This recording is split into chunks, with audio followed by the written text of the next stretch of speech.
সাবেক রাষ্ট্রপতি আব্দুল হামিদ পরিবারের ইচ্ছা পূরণে বিস্তীর্ণ হাওরের বুক ফেঁড়ে কিশোরগঞ্জ জেলার ইটনা মিঠামইন অষ্টগ্রাম সড়কটি নির্মাণ করা হয়। ৯০০ কোটি টাকা ব্যয়ে নির্মিত এই সড়ক স্থানীয় বাসিন্দাদের কাছে হামিদ পরিবারের প্রমোদ সড়ক হিসেবেই পরিচিত। কেউ ডাকেন অল ওয়েদার সড়ক নামে। পরিবেশ অধিদপ্তরের ছাড়পত্র ছাড়াই এই সড়ক নির্মাণ করা হয়েছে বলে অভিযোগ রয়েছে।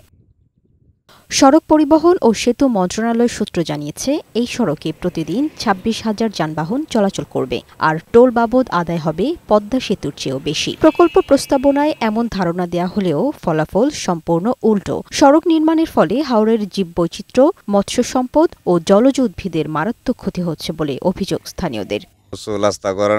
পানির সাথে ফুলিয়া নদী বড় হইতেছে, আগের মতো মাছ টাছও পাওয়া যায় না।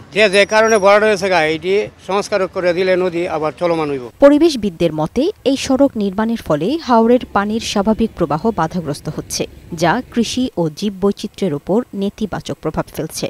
এখন অচিরেই যদি আমরা এগুলার ব্যবস্থা না নিই, সঠিক পরামর্শ বা বৈজ্ঞানিক পন্থায় যদি এগুলোর ব্যবস্থা আমরা না করি, তাহলে হয়তো এই স্বপ্নের হাওর টোটালি ধ্বংস হয়ে যাবে এবং সেখানে মনুষ্য বসবাসের অনুপযোগী হয়ে যাবে। সড়ক ও জনপদ বিভাগ এবং হাওর ও জলাভূমি উন্নয়ন অধিদপ্তর সূত্রে জানা গেছে, এই সড়ক নির্মাণে দুটি পৃথক প্রকল্প বাস্তবায়নে রাষ্ট্রের ব্যয় হয়েছে প্রায় ২,০০০ কোটি টাকা। হাওরের প্রাকৃতিক পরিবেশ ধ্বংস করে সড়ক করা আত্মঘাতী সিদ্ধান্ত বলেও মত পরিবেশবিদদের। লামিয়া আক্তার, বৈশাখী সংবাদ।